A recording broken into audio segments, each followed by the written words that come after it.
There's no competition for guys' affections, so it's just kind of assumed this is who you're going to marry. Then Serena's friend, this is the actual story that takes place that we travel throughout the first part of the story with, that he was in the military, the son, and this was a drawback because a lot of families don't want to get involved with someone who is in the military because it's a dangerous job and he's constantly going to be moving, and the families don't want to give their daughter to that family. They're afraid they're never going to see her again. So then the first prospect that they meet for him is a family with 5 beautiful daughters. They're well educated, and they actually said, you can pick any one of our 5 daughters. And they end up turning off or down because the family with 5 daughters, what could they have to provide for the groom's family with? There's nothing that they can give. If they have to give for one daughter, they would have to give for all the other 4 as well. So they weren't very happy about that. They said they couldn't provide anything and there wouldn't be a proper wedding. For prospect number 2, they said that she's too educated. The family has a slightly higher social class than theirs, so the bride may think herself too good for them, and that'll cause marital problems. And then third prospect, it said the girl had glasses, was short and fat, but she was well educated, and mom thought her son deserved better. And so it kind of, I don't know, that's just the prospect and personal issues, I guess. So 6 months went by without getting any other prospect. And Serena, the girl who wrote the article, was getting extremely impatient with what was going on. And her friend said that Americans are so eager to get married that they're so eager to then get divorced. And that in India, they're more likely to stay married and they have a higher degree of successful marriages. And later on it talks about that when they dive into the cultural issues. And she said, here we take marriage seriously. If the marriage is not good, then they ruin the reputation of not only their son or daughter, but the family name and everything that the family stands for. So Serena, she came back home to the United States. She went back 3 years later, and she had met a successful businessman and his daughter. And she was chic, she was pretty, she studied fashion design in college, and she actually gave the phone number of her friend's son to that family and said, I do have someone who would be a potential match, and you should give him a call. And when she went back to her friend and the son, they were like, well, we're not going to pursue it. If she wants to get married, then she'll call us. And a year later, after Serena had came back to the United States, she got an invitation to their wedding. So she kind of firsthand experienced what it's like to be a parent over there and deciding what is good for their child and what is not, based on what their cultural values and the social structure are. And the part when they dive into everything is that arranged marriage are still practiced in many parts of India. And it's seen in the examples, there are many rules and regulations which must be followed within the practice of arranging these marriages. They're class conscious and are adapted differently depending on your social status within the structure. And after the ceremony, the bride then moves in to the groom's family's house.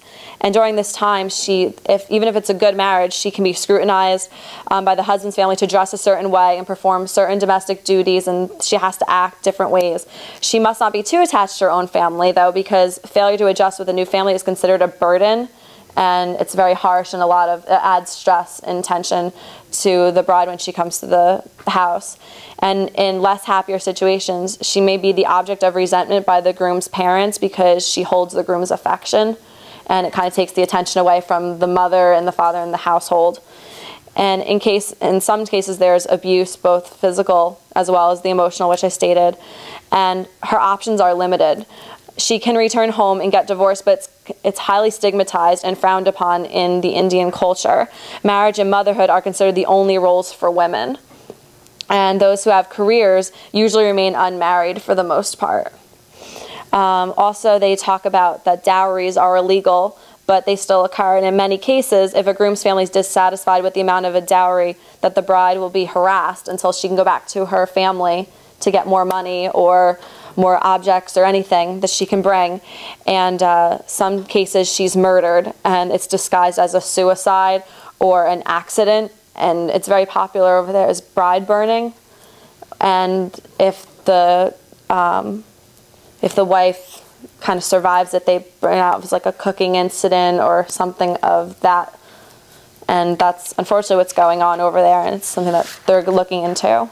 But yeah, the problem with the nylon saris, there's a big lot of fabric there, and that's, yeah, it's a problem. Yep. All right, let me make a couple comments. What would be a communication researcher's focus in looking at this? I think that they would, well, the majority of the article was the phenomenological theory and her personal experience with diving into the culture and seeing how it goes back and forth with this is how America views it and our view of their culture and their view of our culture. So, but it does have a lot of socio-cultural analysis going back and forth, what's important, what's not, and the values. So I think it's a struggle. Right, so we could look at the symbols that have meaning. That would be something we could do. We could ask, what are the significant symbols that are operating here? When I looked at those ads, I thought of a Burkean analysis of the ads, you know, in terms of his pentad, to look at what are we looking at, agent, agency, act, scene, you know, because it's very distinct. Right. And so that would be a way of doing the analysis of the symbols that are exchanged by the people in this situation. I thought another interesting point from a communication standpoint is the narrative or the verbatim of the woman who said, "Why shouldn't I like him if he's a good man?" So that, see, from a communication standpoint, we're looking for the words, the symbols, the things exchanged. So if you were to do this, pursue this as a communication researcher, you would want to be getting verbatims from people to interview, qualitative research. You would ask them about their experiences, and then you would listen closely to the language they used and are you in qualitative now? No. Have you taken qualitative? Next semester. Yeah, so that would be something you would do probably with this.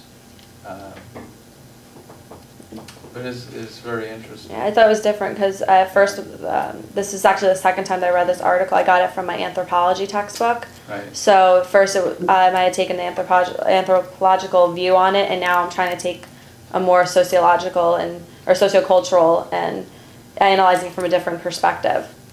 Right. Always remember to go back to the question of why are we in comm studies and not sociology or psychology? And the answer to that is we have particular interest in the symbols that are exchanged and created and that we rally around, and the words, the communication that is part of this.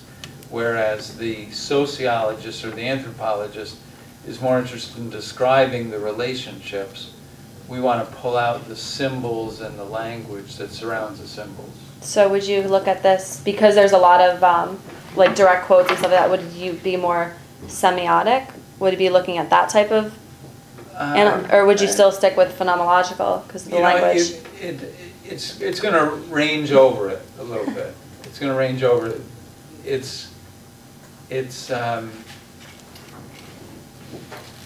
sociocultural when you're asking, not that this makes any difference, but when you're talking to someone about how they're perceiving their role in society and their responsibility to the rituals, the structures of society, then you're into the cultural dimension. If you're talking about how they are trying to encounter someone who's different or encounter others, then you're in the dialogic. Then you're in the phenomenological. Yeah, phenomenological dialogic realm.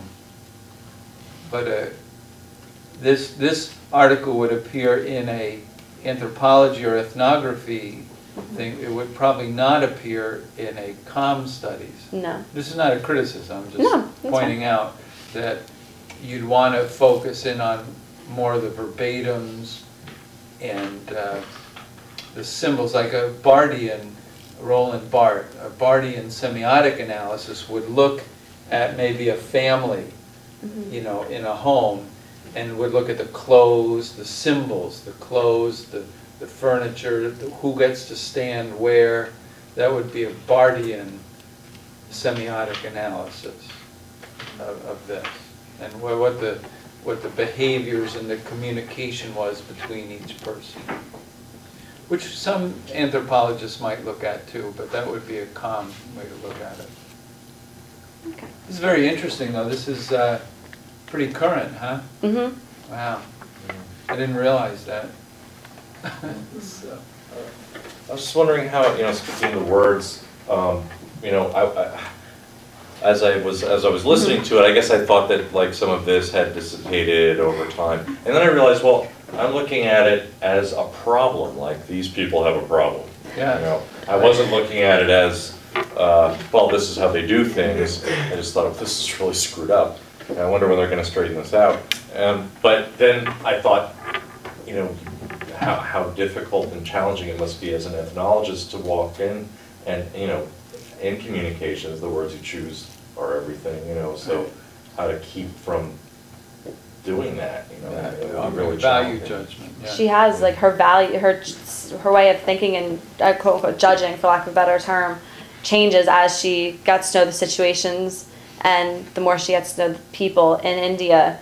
And the way they say, you know, well, you get to know the person before you marry them in America, and then when you get married, what do you have left? You get nothing. And she said, here we don't know them, and then we have the rest of our lives to fall in love with each other and find things that we like about them, and isn't it better this way? And that's how she looks at it. So it's interesting to see how they go back and forth. And that's very phenomenological. Yeah. I also think it would be interesting to see how they communicate with different prospects. You know, yeah, they didn't go into any of that dialogue whatsoever. Are you like, is there a buzzer? And you're like, Well, I know that's not realistic, but it almost seems that way, the way that they evaluate different prospects. She asked about the one. She's like, what happened to that girl as a prospect? You never mentioned her anymore. She was pretty, she was educated. What did you find wrong? She goes, well, she's too educated. We've decided against it. Yeah. That's it. Does it ever come up about, there was like one or two mentions of sort of their appearance? It's like you're covered like a real quick and clean. Does anything, was there any conversation about like, you know, I don't find her attractive, I don't find him attractive? Does that, no, there was in the mix? There was one conversation where she was like, the girl's family was like, yes, I love your son, you found a daughter, this is great. And they came home and they had a conversation about it, and the husband was like, sounds like a good match, this is good. And the mother was like, no. No, and it was just dropped. Wow. The families had met, but like even the two people that would be married? the son wasn't there, but the daughter was. Like, do they ask each other questions? I don't know. I don't know. It was interesting though. That to me would be the interesting. We had a kid in my high school, like, you know, this came up, like they were talking in one of our history classes, and he was Indian, but he was like raised, you know, from the time that he was little in America. Like he came over like 5 or 6, so, you know, he didn't have like a heavy accent or anything, and he like wore American clothes and stuff, you know, like very Americanized. But in that like aspect in his family, it was just like always considered, like there was never any other option for him or like any other thought. And like just to listen to, I mean, we were like 16, 17, it was like junior year of high school. So to have like people be like, what, you know, in the class, the teacher was trying to keep control of the class so no one like would offend him, but people were just like, oh, is that, you know, like just the thought, because these were kids that went to class with him and were his friends or at least knew him, and they couldn't understand because the mindset was just so different. And for him to try to explain why it was just so natural for him was very like just watching that, because it was such a clash, and even though they were trying so hard to explain to the opposite, like they just couldn't. I have a friend. I'm sorry. Well, I'm just saying that would be rich for a communication researcher if you could have videotaped that. That would be the kind of thing we want to get our hands on, because then we transcribe that. We look at the different arguments that were part of it, the symbols, the words that were used, which is very rich analysis material. I have a friend, he has an older sister. He's Indian. His marriage is already arranged, but he can't get married because it's customary that the firstborn has to be married first, and they haven't found a prospective groom for his older sister, so he can't get married because she's not. Wow. And Whoa. so that's holding that up, and it's like family. Oh, God. But It's like taking the true. Like, Wow, that's Yeah. a lot of pressure on the oldest. Yeah. Yeah, good. Yeah, really. Oh. and in the article too, it's like he starts saying like, well, we've kind of not given up, but toward the end when they said like when 3 years went by, he was now 30. So they were like, well, we don't really know. We'll just let them come to us because we're not going to pursue, because if he's 30 and has no one, that's kind of like, oh, wow, what's wrong with him? So, Mm. Oh my God. Andrew? Did they make any mention of anything, any characteristic that took precedent over anything else? no. Because if they were picky on, say, education or some other trait, then it's not that much dissimilar than our culture, except their parents are doing the deciding for them. Right, They're they actually just kind of being said more open social, about it. they said like social classes, they had to try to, they stayed within the same social class mostly, and they said like, you know, she was too educated, so for the family, so she was not even an option for them, There's so nothing there's, that's more important than anything else. it's Because about consistency, it's what it seemed like. isn't, Yeah, same. because I always thought that a prearranged marriage was, you know, they already knew from the time you were born, and then once you were 18. That's what I thought that as well, and sometimes, some cultures Only maybe. for really beautiful babies, though. Very attractive little babies. However, I'm thinking that as communication specialists, especially with the globalization and all the borders being more permissive and intertwining, we can't go looking at things like being absurd or wow or shocking. Right. This is what tolerance and cultural tolerance is about, right? And I was just very interesting concept about dealing with cultural differences is transcultural intelligence. That is developing certain skills and awareness and acceptance and tolerance for cultural differences that would help you deal with them and not consider them, because the same thing goes the other way around. I mean, what would Indians, for instance, say about the American open relationships? What's Yeah. going on with that? I mean, dating, I don't know. Yeah. That was People at the same my time. clean way of talking about that was there's no competition. Yeah, exactly. Right, It's reciprocity and it's, So in this sense, if you were an HR person in an organization, this article would be very valuable for you if you're dealing with a conflict in a work team between Indian folk and others, you know, because it would give you the base to work from. usually I think this is the core research that is done before a company opens a branch, let's say in one part of the world or another. I don't know that. You like to hope that that is done. Well, if the company really wants to be successful, I mean, it should be done. It's the type of proactive approach that can ensure success in an important market. But I mean, can we sort of agree on universal things that represent a step forward, like not setting fire to your wife? You know, like it's not Okay, it's not okay. You know, I mean, that can be considered absurd according to human rights, but Yeah, that's a I think that's a universal human rights issue. that's a different thing. But things so relative as arranging marriages or blind free will, how can you decide who says what is the right way or not? You have no standards according. I guess I'm concerned with the implications. Like, okay, so your free will doesn't matter. Like what follows after that? I mean, Beautiful you know, long life experience of knowing each other and calling Right, yeah. each other. or This is how or we not know. with no way out.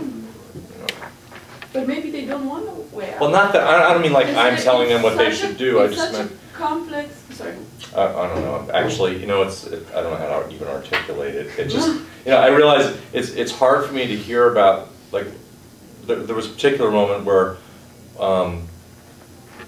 well, when she was describing the pressure of the family, I just imagined they're not getting divorced, not because they're really crazy about each other, but because all hell would break loose. You know, I mean, their families would, you know, disown them and be shamed. And, you know, you're operating, Jeffrey, out of a Western self-actualization model. I'm trying to work through it. What that type of situation would do to you and to your psychic would not do to them probably, Right, because yeah. they're predetermined to consider the situation in a different way. They don't think of it as a no way or situation, as they don't have a way out. Maybe they don't even want the way out. I mean, they don't see there is an alternative. Well, it's the self is constructed differently. Yes. But there are some Just people. as it's strategy you're because constructed they- differently based on religion, even for Americans. Yeah, that's some what I was people gonna of different religions feel differently, Because there are some such as people that are divorce or things Yeah, like that. like product really of your just don't believe in divorce. So let's say, like I know people in America who really just don't believe in divorce. So they really don't like the person they're living with, and like the whole family knows it, but they don't believe in divorce because it's against their religion. So they deal with it. Like Yeah, let me throw two things into this mix. One is that the issue of the burning Bride is of a burning? different order than the choosing, right? That is a problem in postmodern approaches. And Richard Rorty, who gets mentioned in one of the readings we did, has a book called Philosophy in the Mirror of Nature, which he struggles with. If we're going to jump into the postmodern time where we say everything is up for grabs and everything is relative, how can we say then that anything like this is wrong? And he comes out with that word we use at comps, the humane word. What emerges out of the postmodern movement is that we do have to say that some things are more humane than other things. So, and so that's a word that comes out of Rorty, out of the postmodern thing. The other thing I would say is Edward Hall, we talked about his intercultural theory of communication. And Edward Hall was a lecturer for the Foreign Service for the American diplomats after World War II. Americans had a horrible reputation for being ugly Americans. They would go in and ridicule everybody and just stomp their way through culture and everything. And that's where Edward Hall developed the intercultural. He taught a class on understanding and working with other cultures for the Foreign Service, which is now the State Department, I guess. And so that's where that theory emerged out of. So this would have been something they would have studied together as Foreign Service diplomats and then figured out how do we communicate then effectively with these people. That's what Hall did. So an interesting article. Good. But it gives us a chance to reflect on what it means to be a communication focus and how it ties into these other parts.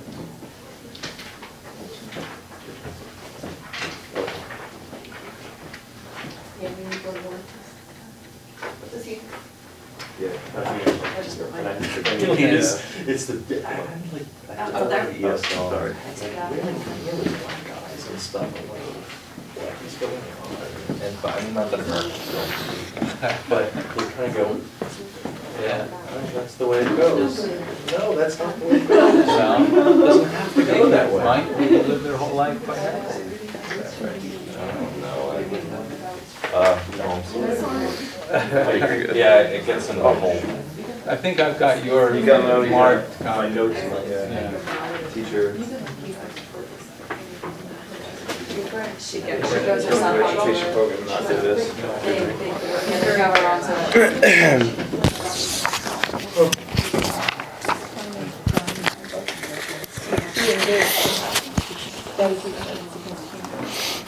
I don't like the podium either. Anyway. You have the teaching, yes, you have the teaching. Right. Okay, so I was trying not to say anything in the last discussion because I think a lot of what we were just talking about gets into the critical theory. So, but anyway, all right, I'll start.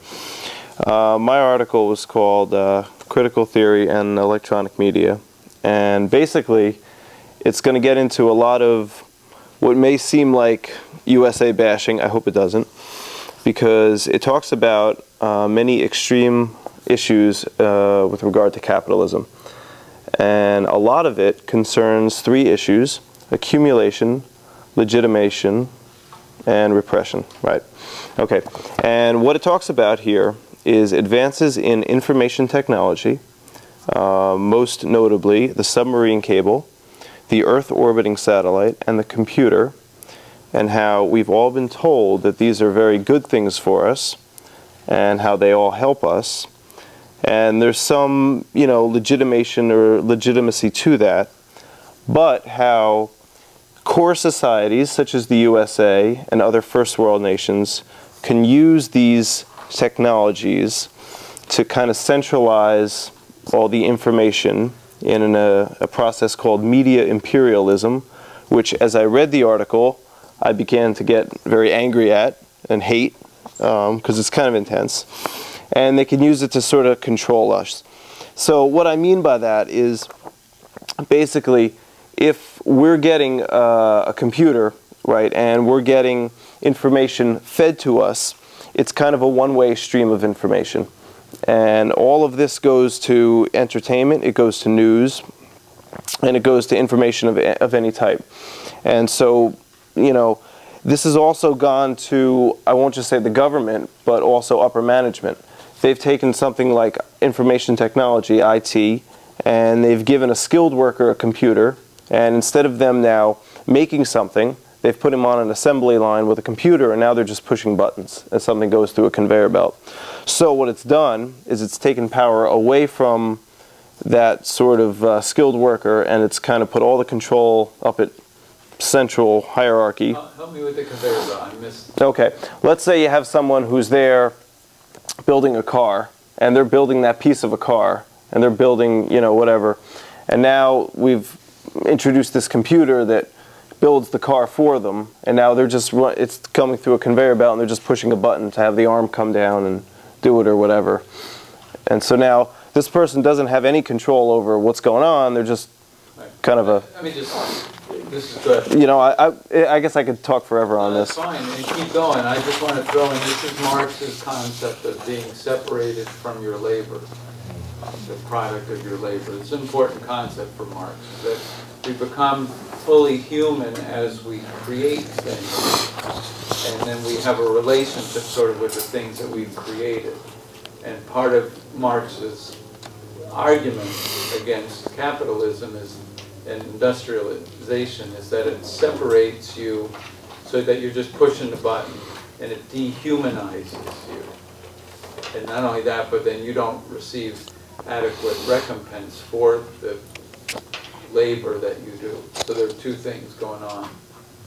So keep going. Yeah. This is good review for what we're doing today. Okay, yeah, I guess so. So anyway, so then it got into a lot of, I guess, what a critical theorist would say about it, and a lot of criticism of it. And one of the things it said was we should have deregulation of the media, especially for us, and also for the periphery societies. That's what it called them. Those were like the maybe third world countries where we're feeding them information, including television, including like the clothes we wear, and also if you notice, like, I mean, pretty much we all wear the same clothes. Now, I don't want to insult anybody here, and I know some of you have more style than me, probably most of you, but like a lot of us, we're wearing like the same brands and the same, whatever comes out, that's what we wear, and we don't have much of a say over it really, unless you want to be considered, Okay. So anyway, there was another, I guess this was back in 1970, because this is a little bit of an older article. It was called the Chilean, no, it wasn't called that. It was the Chilean government who did it. They took information on economic performance from all parts of the country, and they fed it back to the worker. And then they could make self-governing decisions. And so that was kind of good. That was kind of different. But that was sort of an isolated incident.